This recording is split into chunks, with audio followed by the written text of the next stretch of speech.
Salam jumpa di podcast Berisik Berbincang Asik bersama saya Abner Thomas. Dalam episode kali ini kita kedatangan narasumber mahasiswa Jikom tentunya. Mereka akan berbagi pengalaman mereka ketika mengikuti program pertukaran mahasiswa merdeka. Seperti apa keseruan ketika mereka mengikuti program PMM ini, apa yang mereka rasakan dan bagaimana sih situasi di kampus lain tentunya. Mari kita dengarkan cerita bersama dengan mereka berdua. Halo Nur, halo Jimmy. Halo. Bagaimana keseruan kalian hari ini, aktivitas kalian hari ini? Bagaimana?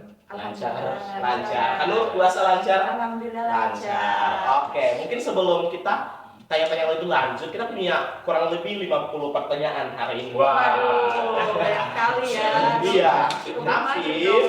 mungkin sebelum kita lanjut untuk tanya-tanya lebih lanjut, mari saya mau teman-teman boleh dong perkenalkan ke teman-teman yang menonton semuanya, nama teman-teman, angkatan, dan juga aktivitas teman-teman sekarang ngapain aja sih selain kuliah. Mungkin boleh dari Jimmy dulu. Halo G-Commerce, perkenalkan saya Jimmy John Diseran, G-Com Undana semester 6 dan sekarang kesibukannya mahasiswa, jadi belajar dan mungkin ada beberapa organisasi di luar kampus juga. Oke, ternyata bukan mahasiswa kupu-kupu ya guys ya. Oke, kalau Kanur silakan. Halo Jikomers, apa kabar nih? Kenalin, saya Waude Nurwala Kasim, akrab disapa Nur. Saya saat ini sama seperti Kak Afne dan juga Jimmy, saya berada di semester 6, berkonsentrasi di jurnalistik. Selain kuliah, saya juga aktif di organisasi Kak Afne dan Jimmy. Terus beberapa kali juga saya ngambil freelance untuk kebutuhan juga. Iya, anak kos ya. Iya. Biasa ya. Tapi ini mahasiswa bukan sekedar mahasiswa pastinya. Nah, Jimmy dan Nur, saya mau tanya nih, waktu itu kalian PMM-nya di kampus apa sih? Kanur di kampus mana nih kalau Kanur? Iya, saya kemarin itu keterima di PMM ya, PMM batch 3 itu di Universitas Halu Oleo di Sulawesi Tenggara. Universitas Halu Oleo di Sulawesi Tenggara. Kalau Jimmy, batch berapa dan di kampus apa tuh? Kalau saya waktu itu diterima di Universitas Jenderal Sudirman, PMM batch 4. PMM batch 4 di Jenderal Sudirman. Jenderal Sudirman itu di mana sih? Kalau tadi kan Kanur di Sulawesi Tenggara ya. Kalau Jimmy di mana tuh? Kalau Jenderal Sudirman atau biasa ditahunya dengan Unsur itu universitas yang ada di Jawa Tengah, tepatnya di Purwokerto. Oh, di Purwokerto di Jawa Tengah. Nah, Jimmy, Nur, saya mau tahu nih kira-kira mungkin ini juga teman-teman pendengar, teman-teman nonton, teman-teman pendengar Jikomar semuanya ini penasaran kira-kira kalian waktu itu dapat informasinya dari mana dan akhirnya bagaimana sih proses pendaftaran, mungkin apakah ada seleksinya sampai akhirnya kalian bisa mengikuti kegiatan itu. Boleh Jimmy?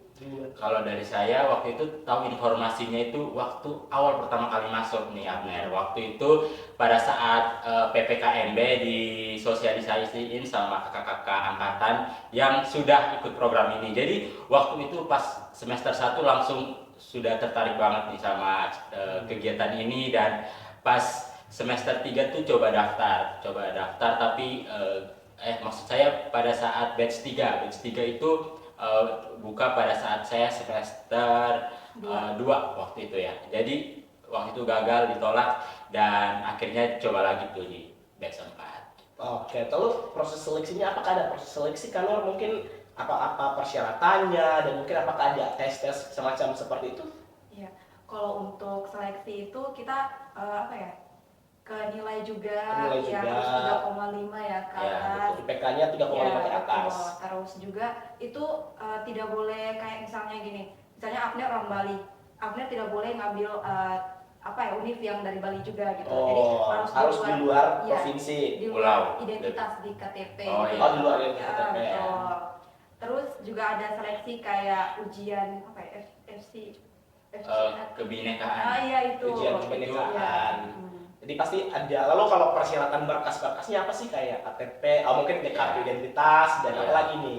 Ada waktu itu ada kartu identitas, transkrip nilai, surat kesehatan untuk keterangan sehat dan vaksin. Vaksin ya. Dan apa lah ya? Satu banyak. Tapi tidak sulit kan dalam proses persiapannya. Jujur tidak. Waktu itu yang menjadi struggle sih cuman satu. Bukan. Apa tuh? Waktu itu aku ini banknya, karena waktu itu belum ada bank BRI, wajib harus ya, ada rekening bank lain gitu ya. Oke. Lalu program itu dibiayai full loh. Artinya program itu dibiayai full oleh kementerian atau kampusnya yang membiayai teman-teman. Dari saya, kalau yang setahu saya waktu sudah diterima sampai sekarang programnya sudah selesai, dananya itu dari Kemendikbud waktu itu. Dari Kemendikbud Iya, waktu itu. membiayai untuk tiket pergi pulang dan BBH atau bantuan biaya hidup selama di sana. Selama di sana. Oke, luar biasa ya. Berarti memang dalam proses dapat informasinya waktu awal masuk kuliah. Tapi saya waktu itu awal masuk kuliah ngapain aja ya sampai nggak dapat informasi ini gitu. Nah teman-teman, saat teman-teman sudah sampai di kampus masing-masing ya, Jimmy di Unsud, lalu tadi Kanur Di Universitas Haloleo. Oleo, Iya, UO. ya di UO ya singkatannya Unsud UO. UHO. UHO. Iya. Oke.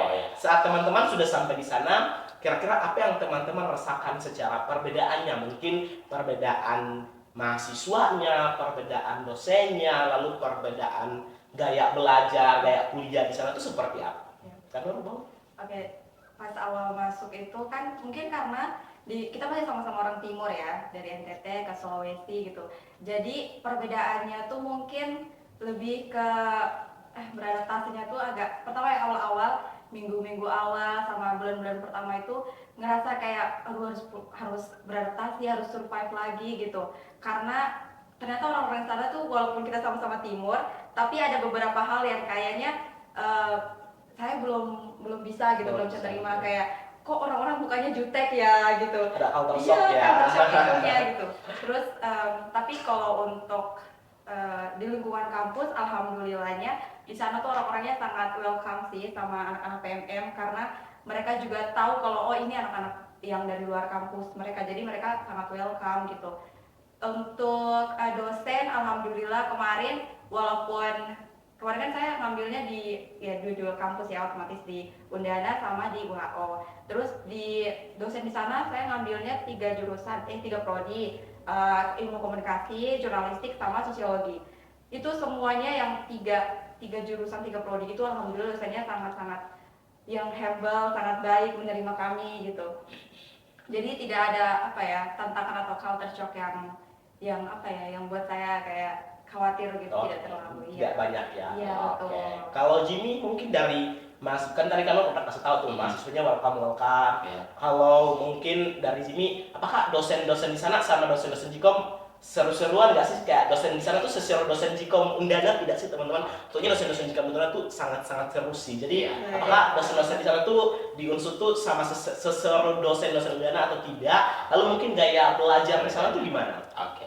Karena saya dapatnya di Pulau Jawa ya, jadi kalau misalkan dari perbandingan dosen di sini dan di sana jelas secara keseluruhan sama. Karena di sana tuh dosennya juga seperti di sini, kebanyakan dari S2 dan mereka tuh mengajarnya bagus-bagus seperti di Undana juga. Tapi yang saya rasakan dari dosen di sana dan di sini tuh ada satu nih, Abner. Apa tuh? Apa? Ada Tidak bicaranya agak kecil gitu. Jadi agak susah kalau kita yang dari timur sudah kebiasaan ngegas ya kalau ngobrol, tapi kalau di sana tuh kalau misalkan ngobrol sama dosennya itu yang lemah lembut. Jadi nggak boleh terlalu barbar gitu. Kalau di sini kan itu sama dosen di sini kan santai gitu ngobrolnya, kalau nada tinggi juga nggak apa-apa di situ kan di sini, karena kita udah biasa dengan ada seperti ini yang notabene di Kupang seperti itu. Kalau di sana bukan cuma sama dosennya, sama mahasiswanya, sama masyarakat sekitarnya. Bahkan pernah ada yang sampai ini negur tuh aku karena kok bicaranya kayak gitu ya, karena saking suaranya di atas. Iya ya, beda ya. Oktavnya agak di atas. Suara gitu ya. Jadi secara keseluruhan baik sih, dosennya, mahasiswanya dan warga sekitarnya dapat diterima dan bisa lebih menyesuaikan diri saya. Kalau gaya belajar di kelas gimana? Apakah metode pembelajarannya sama dengan di Undana, dengan di Jikom Undana, atau ada sesuatu yang lebih berbeda lagi? Dari saya dulu ya. Kalau misalkan saya waktu itu karena saya mengambil mata kuliah yang di sana tuh semester 6. Pada saat di sini saya masih semester 5. Dan di sana tuh mata kuliah semester 6 itu yang sudah sangat praktik, itu tidak ada yang teoritis lagi. Jadi waktu itu yang membuat saya agak shock dengan gaya belajar di sana itu dosennya sudah sebelum pertemuan besoknya dosennya sudah kasih case-nya tuh supaya kita baca, besoknya kita bakal bahas apa dalam kelompok. Karena kebetulan kami sekelas cuma anak PNM, karena yang semester 6 angkatan di sana tuh sudah pada wajib magang, jadi semuanya keluar di sana. Jadi waktu itu kami sendiri di sana tuh ada yang namanya CBL. CBL itu case based learning. Itu kita betul-betul belajar kasus tentang, contohnya waktu itu tentang reputasi ya. Jadi kita harus belajar membedah kasus ini dengan teori-teori yang diberikan oleh dosen-dosen di sana. Jadi merasa lebih siap gitu nanti kalau misalkan kerja di bidang PR secara yang saya belajar di situ, berasa lebih siap karena mungkin waktu itu ambilnya di semester 6 gitu mataku ya. Oke, ada satu metode belajar yang lebih enak ya menurut Jimmy. Iya. Bukan lebih enak tapi kayak menurut Jimmy ada sesuatu yang lebih beda. Beda Begitu, dia dan baru juga. baru juga. Kalau Kanor mungkin di UHO apa ada gaya belajar yang lebih membedakan dengan di Undana? Sebenarnya sih kalau untuk metode pembelajaran itu yang saya rasakan semuanya hampir sama ya. Tapi ada satu mata kuliah yang sangat terkesan untuk saya, itu kemarin ambil hubungan komunikasi internasional. Itu kita sekelas nobar di bioskop. Jadi benar-benar yang kayak wah, kita nonton bareng sama dosen, terus baru kita buat review filmnya bareng-bareng. Jadi itu kayak terkesan aja sama saya. Oke, nah kita mau tahu nih kan teman-teman tadi sudah bilang bahwa ternyata teman-teman menemukan beberapa culture shock ketika teman-teman sampai di kampus masing-masing saat teman-teman tinggal di daerah orang tadi ya, di daerah lain masing-masing itu. Kira-kira bagaimana sih teman-teman bisa menyesuaikan diri akhirnya? Ada nggak sih tips biar para Jcommerce bisa tiru gitu ya? Mungkin siapa mau duluan nih? Boleh, Tips saya ya. duluan. Oke, sini silakan. Saya bagaimana cara menyesuaikan atau beradaptasi di lingkungan di sana, karena kebetulan saya di sana juga ngontrak bareng teman-teman di sana dan kita juga sama-sama pendatang. Jadi perharinya tuh kita kalau misalkan keluar bareng dan kadang kita masih rasa agak beda dengan lingkungan, kita ngerasa kok gini ya. Jadi kayak kita saling berdiskusi dan nanti pada besoknya kita sudah mulai aware gitu. Kalau misalkan seharusnya tadi kalau misalkan di lingkungan mall gitu, seharusnya kita kayak gini. Jadi kayak saling mengingatkan gitu untuk beradaptasi sama lingkungan di sana. Jadi kalau misalkan dari saya untuk bisa lebih menyesuaikan diri dengan lingkungan sekitar, berarti kita juga butuh orang lain agar kita juga lebih beradaptasi dengan lingkungan. Oke, jadi Jimmy mau bilang bahwa yang pertama keluar saja dulu, Iya, terus betul. bergaul, Iya, betul. gitu ya, bertemu dengan banyak orang, pasti nanti bisa menyesuaikan. Kalau Kanur nih, tips biar para Jcommerce bisa menyesuaikan diri mungkin ketika dapat kesempatan magang luar dan sebagainya. Saya setuju sama tadi Jimmy ya, bilang kalau kita harus berani beradaptasi gitu di luar. Tapi saya punya tips lainnya, kalau misalnya kita mau ke tempat baru nih, keluar ke suatu tempat yang kita rasa kayak kita belum pernah ke situ, alangkah baiknya kita cari tahu dulu sebelumnya, kayak ini di sana tuh budayanya bagaimana nih. Jadi setelah kita sudah sampai ke tempat itu, kita tidak terlalu kaget gitu, tidak terlalu mengalami culture shock yang sangat mengganggu kita personal gitu. Kalau saya seperti itu tipsnya. Oh, jadi perlu untuk sebelum datang Iya, ke sampai tempat itu, pastikan kita sudah mencari tahu terlebih dahulu kebiasaan masyarakat di sana, Iya, ya, karena itu juga akan membantu kita ketika kita sampai di sana, gitu ya. Apalagi kalau kita datang ke daerah-daerah yang mungkin kayak budaya atau secara adat Iya, istiadat keras ya. Kalau kita Iya. tidak tahu, pasti kita akan melanggar tuh teman-teman. Iya. Sebaiknya kita cari tahu dulu sebelum itu. Oke, Jimmy Nur. Nah, kalau tadi kita sudah banyak bicara soal PMM-nya, situasi di sana seperti apa, kira-kira pengalaman paling seru dan paling paling seru dan paling berkesan sampai saat ini teman-teman masih ingat tuh apa sih saat mengikuti PMM, Kanur?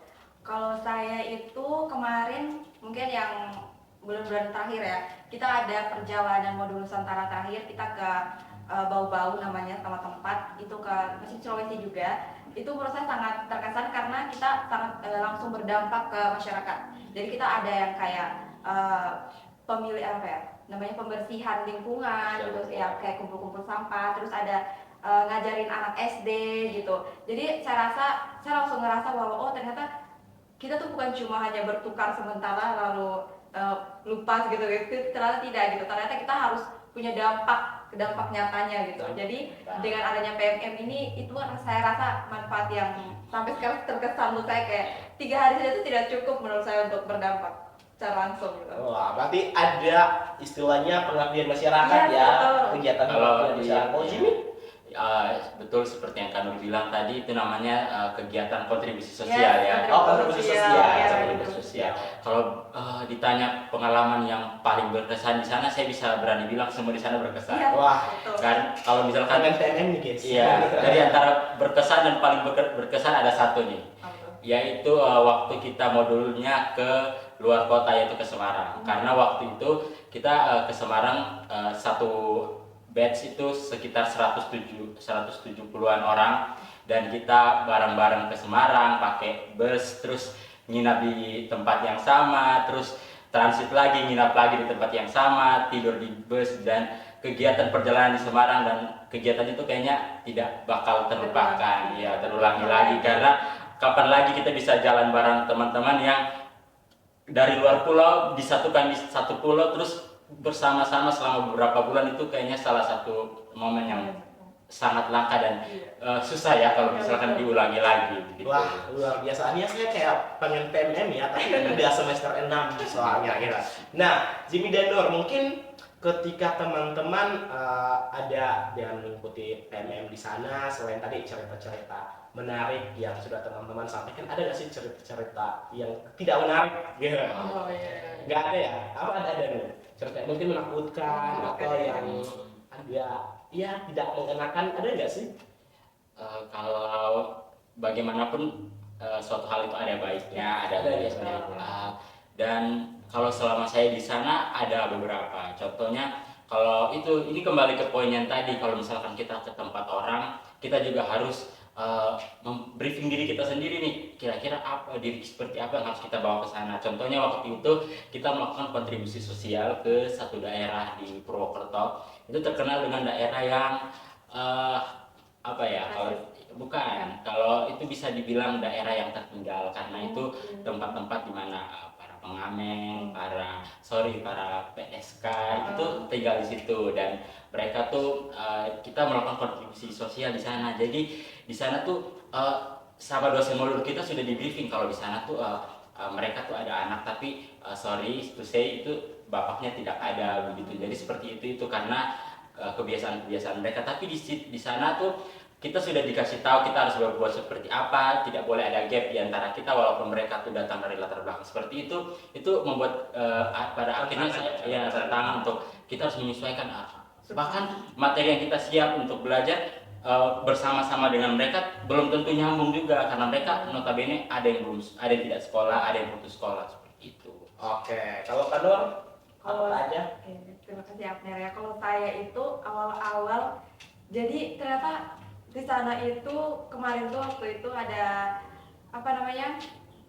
agak cukup rawan tempatnya. Ternyata di belakang kampus, karena kami tinggalnya di belakang kampus. Ternyata di sana tuh bagian depan kampus itu sering katanya itu sering terjadi pembacokan tukang panah orang gitu. Nah itu jadi kita kalau malam mau keluar itu agak takut juga di situ. Jadi ya itu khawatir saya waktu itu kayak aduh ini kalau tidak pulang ini bagaimana tuh. Tapi pada akhirnya aman ya, masih selamat hari ini. Oke, luar biasa. Nah, waktu itu Jimmy dan Nur, saya ingat deh kayaknya waktu setelah teman-teman sudah PMM, saya pernah dengar ada slogan PMM itu apa sih? Slogan PMM.